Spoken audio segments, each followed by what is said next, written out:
Welcome back, fourth graders. Hope you had a great weekend. Maybe you were watching a little bit of March Madness, the basketball tournament that was on TV, or maybe you were watching some of the books that are part of our March Madness book bracket.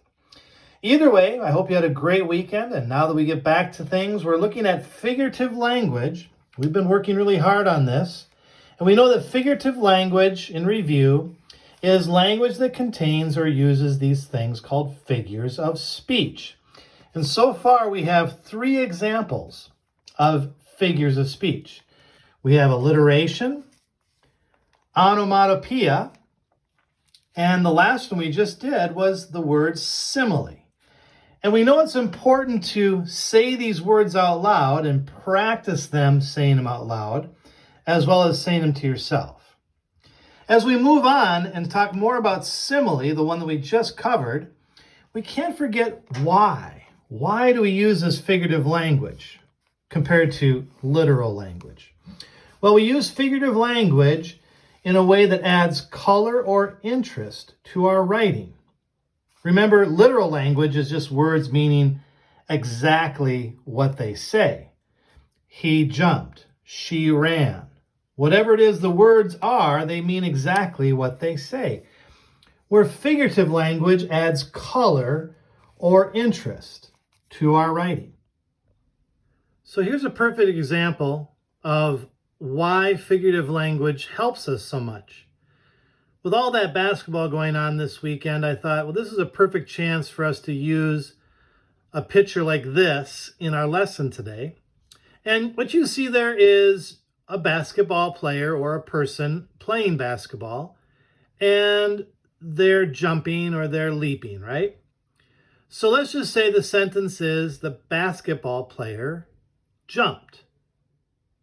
So as a reader, I would get a picture in my mind reading the sentence, the basketball player jumped. And that picture in my mind might not look anything like the picture that you see right now. This is a picture of Michael Jordan, possibly the greatest basketball player of all time. As a reader, then, I get a whole different picture in my mind when the writer uses figurative language. That's the reason we have figurative language. It helps create a picture in our mind. We understand the writer so much better when they use figurative language. They could describe a basketball player and they could say that they jump, but you don't get that picture in your mind. You can't imagine what it's really like. In the case of Michael Jordan here, if he jumped, you would probably not picture this. But if the writer said Michael Jordan soared or sailed or flew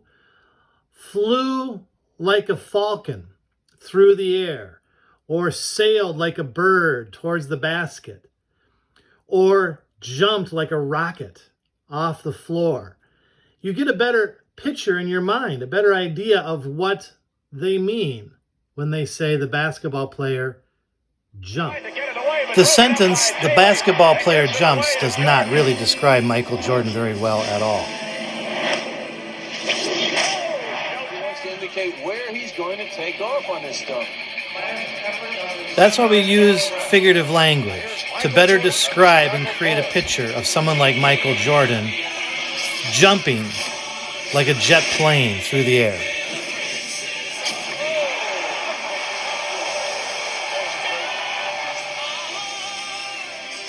You can fly, can't you?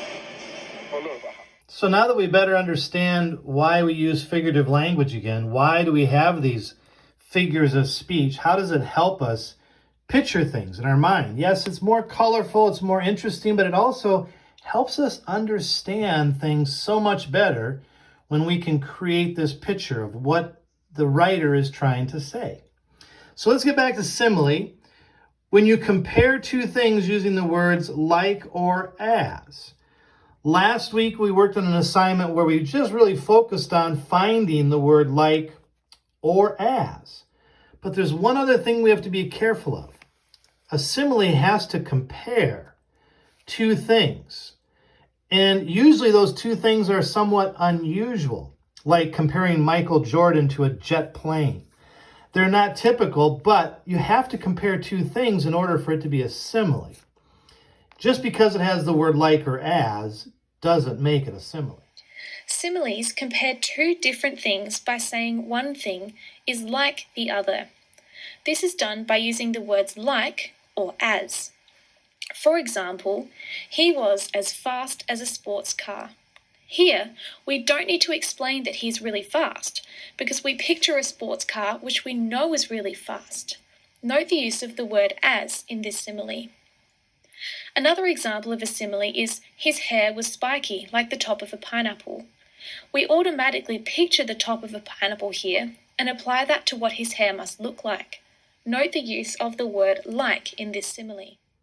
Before you move on to your assignment today, you may want to take time together as a class to practice saying our figures of speech again, just to practice saying them out loud, maybe just quick review what we've had so far. And then focus today, like I said, on the word simile, that figure of speech simile, as we move on to our assignment.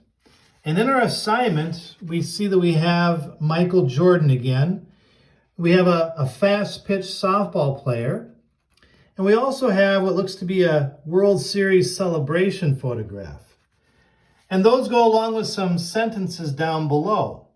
Now you can imagine, like we just did with Michael Jordan, when a writer just simply says the basketball player jumped. We can't fully picture something like what we just saw. Or the softball pitcher pitched very fast. Or the team celebrated their win. Unless you use some figurative language, it's hard to imagine what it really is like. Now, these 4 sentences in your assignment today all have the word like or as in them. The thing is, they don't all compare two things. They aren't all similes, so we have to get away from the idea of just looking for the word like or just looking for the word as. Just having that word in a sentence doesn't make it a simile. So on your assignment, what you have to do is decide which sentence, is it letter A or letter B, which sentence is the one that's actually the simile. They all have a like or an as somewhere in there, but it's up to you to decide which one compares two things. They have to compare two things in order to be a simile. Well, good luck. And we will see you again tomorrow.